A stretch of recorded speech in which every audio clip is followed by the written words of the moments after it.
Hello अस्सलाम वालेकुम Weaver, I hope आप सब खैरियत से होंगे। आज की जो हमारी वीडियो है वो ट्रांसफार्मर की कंस्ट्रक्शन के ऊपर है। ट्रांसफार्मर बेसिकली एक स्टैटिक पीस ऑफ डिवाइस है जिसमें कोई भी पार्ट मूव नहीं कर रहा होता और इसकी एफिशिएंसी मैक्सिमम होती है। कंस्ट्रक्शन ऑफ ट्रांसफार्मर में हमने बहुत से पॉइंट डिस्कस कर लिए हैं। आज जो पॉइंट है, हम जो रिमेनिंग पॉइंट्स हैं उनको डिस्कस करेंगे, जिसमें सबसे पहले है ऑयल गेज। जैसा कि नाम से ज़ाहिर है, ऑयल गेज ऑयल की पैमाइश का ऐसा पैमाना होता है जो ऑयल के लेवल को बताता है। ऑयल गेज अमूमन डायल टाइप होती है जिसमें एक पॉइंटर लगा होता है जिससे ऑयल के लेवल का पता चलता है। इसका फ़ायदा ये होता है कि ऑयल लेवल दूर से भी आसानी के साथ दिखाई देता है। मीडियम कैपेसिटी से ज़ायद रेटिंग के ट्रांसफार्मर के साथ ऑयल गेज को अमूमन इस्तेमाल किया जाता है। गेज में एक फ्लोट लगा होता है जो आई लेवल के मुताबिक ऊपर और नीचे होता रहता है। इस अमूदी हरकत को गैर मुजवज़ी हरकत में तब्दील कर देते हैं। यह हरकत कन्वर्टर के अंदर और बाहर लगे हुए मुस्तकिल मैग्नेट के एक पेयर के ज़रिए पॉइंटर को मुंतकिल हो जाती है। गेज का स्विच बोर्ड पर लगे हुए अलार्म के साथ भी ताल्लुक़ होता है। जब कभी ऑयल लेवल कम होता है तो ऑयल गेज के अलार्म कॉन्टैक्ट कंट्रोल रूम में लगे हुए अलार्म सर्किट को ऑन कर देते हैं। अब हम डिस्कस करते हैं रेडिएटर के बारे में। 50 kVA से ज़्यादा कैपेसिटी के ट्रांसफार्मर की कूलिंग के लिए ट्रांसफार्मर के मेन टैंक के साथ रेडिएटर लगाए जाते हैं।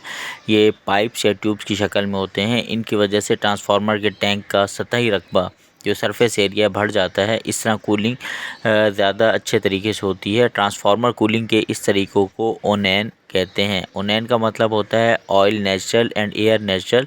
इसमें ट्रांसफार्मर ऑयल गर्म होकर ऊपर उठता है और ठंडा ऑयल ऊपर से नीचे आता है।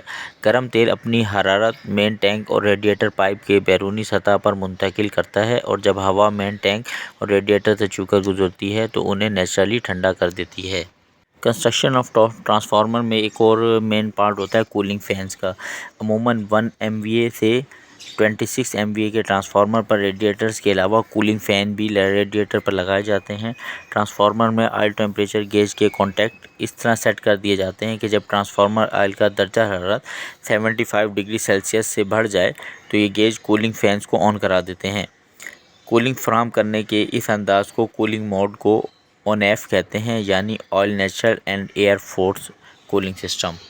ऐसे ट्रांसफार्मर जो 26 MVA से ज़्यादा होते हैं उनको स्पेशल कूलिंग के थ्रू जो है ठंडा किया जाता है या टेम्परेचर को नॉर्मल रखा जाता है। 26 MVA से ज़्यादा रेटिंग के ट्रांसफार्मर पर रेडिएटर और कूलिंग फैंस के अलावा ऑयल पंप भी लगाए जाते हैं जो मेन टैंक में ट्रांसफार्मर ऑयल को तेज़ी से गर्दिश देने का काम करते हैं। ऐसे कूलिंग मोड को OFF कहते हैं, यानी oil force and air force. Oil pump को एक ख़ास दर्जा हरारत पर ऑन करने के लिए कॉन्टैक्ट्स ऑयल गेज ही में मौजूद होते हैं।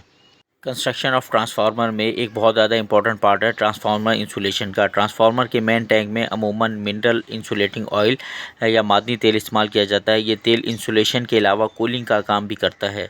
आजकल ट्रांसफार्मर में SF6 गैस भी बतौर इंसुलेटिंग मीडिया के इस्तेमाल होती है। SF6 इस्तेमाल करने से ट्रांसफार्मर का वेट कम हो जाता है और ये फॉल्ट की सूरत में आग लगने के ख़तरे से भी महफूज हो जाता है। Transformer cable box, wheel base और टर्मिनल वगैरह पर भी मुश्तमिल होता है। एक ट्रांसफार्मर और उसके मुख्तलिफ अगर हम पार्ट्स की बात करें तो हमने बहुत सारी चीज़ों को डिस्कस किया है। आई होप आपको हमारी ये वीडियो अच्छी लगी होंगी। ट्रांसफार्मर बेसिकली इलेक्ट्रिकल सिस्टम में बहुत ज़्यादा इंपॉर्टेंट एक आइटम है। इसके बगैर इलेक्ट्रिसिटी को एक जगह से दूसरी जगह ट्रांसमिट करना नामुमकिन है। ट्रांसफार्मर की इलेक्ट्रिकल सिस्टम में बहुत ज़्यादा इम्पॉर्टेंट है और इसको हम जनरेशन से लेकर कंज्यूमर एंड तक हर जगह पर इस्तेमाल करते हैं।